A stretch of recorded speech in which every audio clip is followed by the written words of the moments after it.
I know that reading the syllabus and reviewing the course site provides a lot of information about the expectations for a class, but I wanted to make sure and highlight a few things about the organization of course materials, assignments, and grading, the schedule and deadlines, as well as the learning process. The organization of the material might seem familiar. It's based on the scientific method you've probably learned about in other classes. We'll go through 2 cycles to complete 2 research projects. The first cycle, for our frequency project, will be a little slower as we think about each step in detail. The second cycle, for our association project, will be much quicker as we focus on applying what we've already learned and incorporate a few new topics.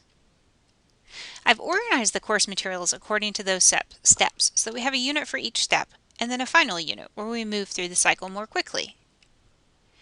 When you click on a unit title, you'll notice 2 things.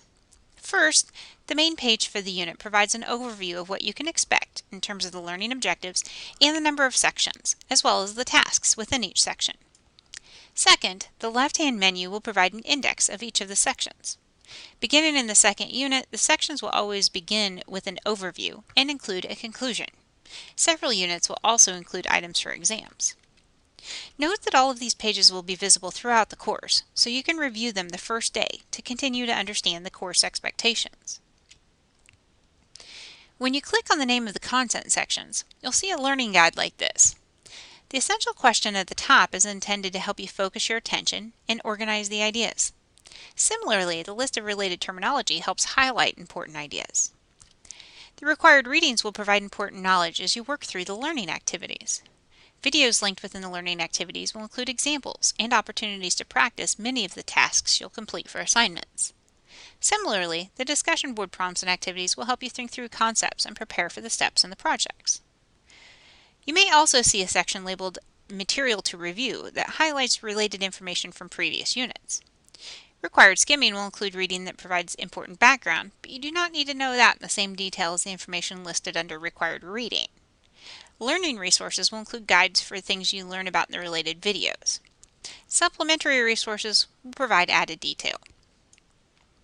Note the link I've circled for the Create Social Home profile. I haven't quite finished building the section, but when I do, all of the activities will include a link. The majority of the links will take you to YouTube, another section of the course site, or to a file saved in Google Drive. If you click on a link and get a white screen, use the navigation on the left to go back and right-click on the link. Then select Open a New Tab, Open a New Window, or copy the link location and paste it into a new tab or window. Each of the learning activities, directly or indirectly, contributes to your ability to complete the assignments for the class and earn your desired grade. Discussion board participation will provide an opportunity to practice thinking through ideas and collaborate with your colleagues to complete the project. Quizzes help reinforce key terms. You can take each quiz as many times as you'd like. The unit exams will include short answer and multiple choice questions over the ideas you worked with in the discussion board and the quizzes. Note that the multiple choice questions are limited in time for the exam, and you can only take them once. The idea being that it helps me gauge how much you understand and remember rather than how much you can look up the answers. You'll complete a number of article summary worksheets, initially with a lot of input from me, and then on your own. Those summaries will be an important part of the proposals and reports we'll complete for the projects. Note that the research report for the association project is worth a substantial part of the grade. I've intentionally designed the structure so it will be difficult to earn an A in the class if you don't earn an A on that paper. Each of the proposals and the frequency report will be a valuable opportunity to get feedback and ensure you can earn that A. The assignments and gradings may seem challenging. The schedule might not help it feel any easier. The summer format means we're moving pretty quickly. In fact, the deadlines come up so quickly I thought it was easiest to format the schedule day by day. As you look at the schedule and related information in the syllabus, note a few things. First, the deadlines are at noon each day. The quizzes and exams are set to close at noon on the day they're due. I anticipate grading discussion board posts and other writing assignments the afternoon they're due. If your work's not there when I go to grade, I'll enter a 0. If it's there, I'll grade it with that penalty. Second, you can work ahead on a number of the tasks. Everything's open from day 1. The projects do create a few limitations to self-pacing, though. You won't be able to complete the proposals until we decide on a measure as a class. Similarly, you won't be able to complete the report until we have data and you have my feedback on the proposal. You'll still have some flexibility in timing those tasks, but not as much as with the remaining activities.